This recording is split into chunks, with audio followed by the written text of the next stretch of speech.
And I'm going to introduce our first speaker now. My connection with Charlie Popper goes back over 20 years. He wrote the developmental psychopharm textbook that I used as a child psychiatry fellow at the University of New Mexico. And I didn't come across his name again until 2001 when he published in the Journal of Clinical Psychiatry the first publication on looking at an alternative approach, looking at minerals other than lithium. And I think that's been a pivotal publication and one that's been built on significantly since.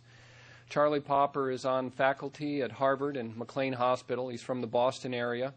He's well published, well thought of, and he's, I think, a real driving force behind why all of us are here today. And I think he's been pivotal in pulling this conference off. And I can tell you that from Boston to the mountains of Colorado, he's a stalwart guy and fun to be with. So it's my pleasure to introduce Charlie Popper.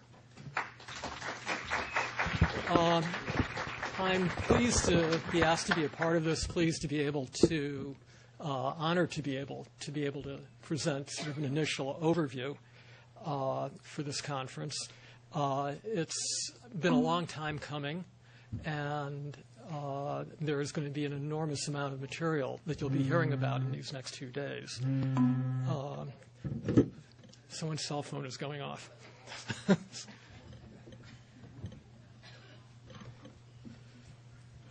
why is this not advancing? There we go.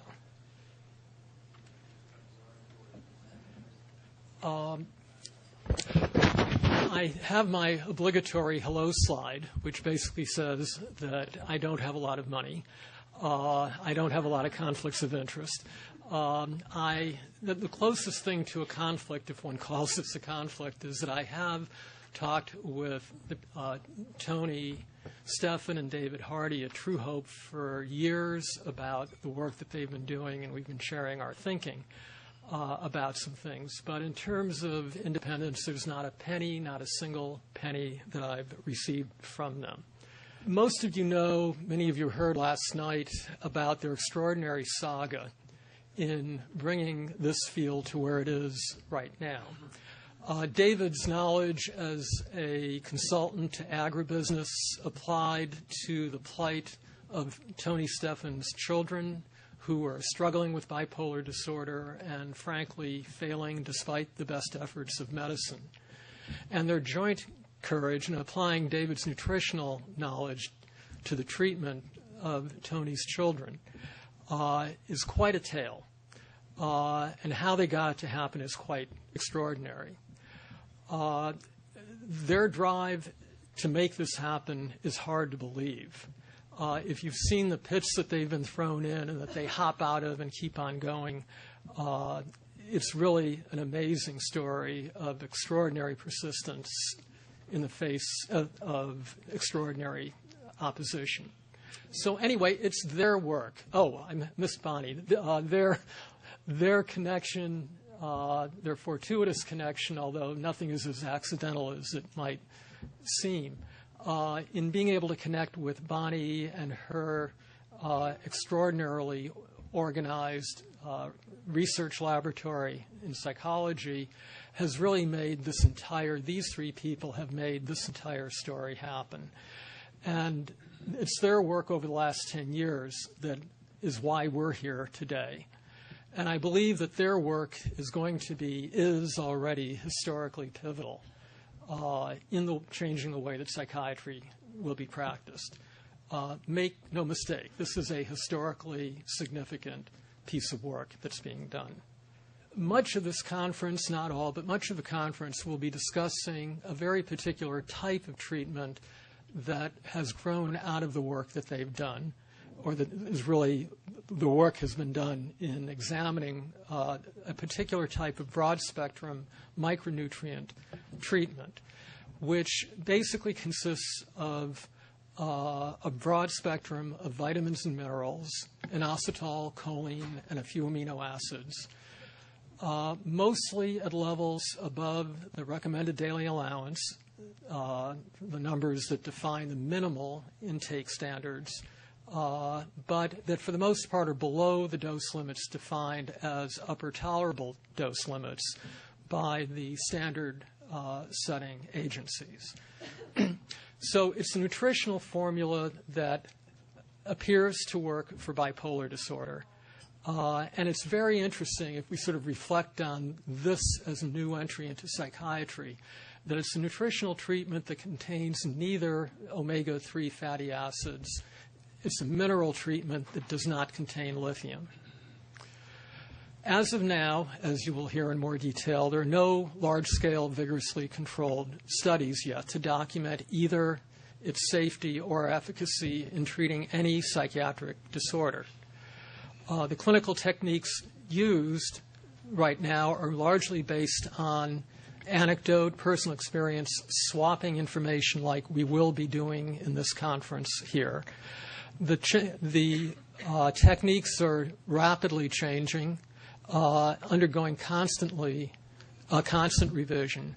So much of what you'll be hearing about will be a very different story in a few weeks or a few months. Despite the provisional nature of the clinical knowledge, the rapid change, despite the fact that we don't have controlled trials documenting this treatment, the treatment is nonetheless in very widespread use, despite there being very little actual hard data, even in bipolar disorder. So this is akin to what Scott was alluding to before, what child psychopharmacology looked like 25 years ago, where a lot of people were using the treatment and there was precious little to guide. This is not the first time that this has occurred. This is a routine part of medicine. Now, one of the things that's really fascinating about this treatment is that it's not exactly your standard FDA pharma-produced treatment. There's a prevailing medical model, as you know, that basically is sort of summed up in the one drug, one disease, one effect kind of notion of how a drug should work in a body. And insulin, as an example, treating diabetics to raise blood sugar, an easy-to-measure parameter, is sort of a standard way of being able to understand what the way a drug works. Whoops, don't want that. Now, if you take, if instead of having a one-drug system, you go to the FDA and say that you have two drugs that you want to be able to commercialize and that you want to be able to make into a treatment that becomes available, it's an extraordinary headache. The FDA does not like two-drug products. The amount of pharmacokinetic work that needs to be done when you vary the amount of one drug against the other, doing dose-response curves in order to be able to document how the two drugs interact, is a lot more complicated. And their question is always the same. Why do you need two drugs? Isn't that a lot? So imagine, just to go on a little bit of a fantasy ride, imagine you're Tony and David, and you go to the FDA and you say, "Hi, I'm Tony, I'm David. I have a 36-ingredient product that I'd like to use to treat bipolar disorder." So, they will say, "Sure," or something that sounds like "sure." And they'll ask you, "Well, okay, so explain to me how these ingredients interact." So you start, and they start talking about, well, what does the dose-response curve look like? Well, as it turns out, if you have, say if you're doing a dose-response curve like this with 5 data points, which is very, very minimal to sort of describe the action of the drug over a range of doses, and you do that with 2 different drugs, you basically wind up with a much larger number of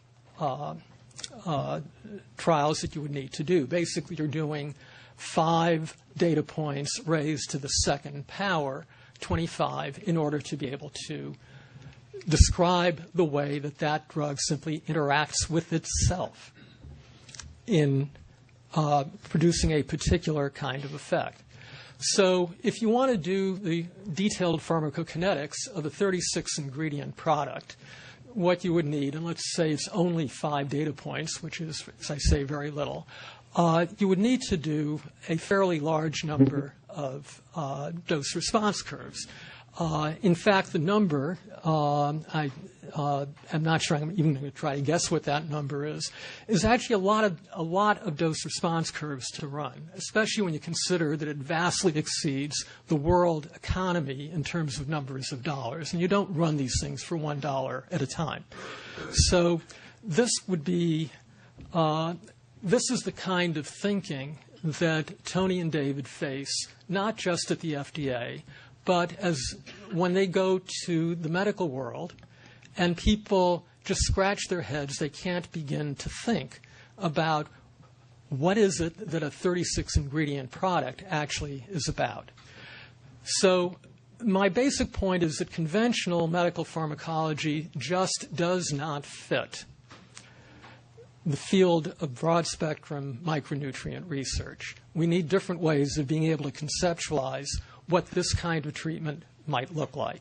If you ask the question, what do micronutrients do to treat bipolar disorder?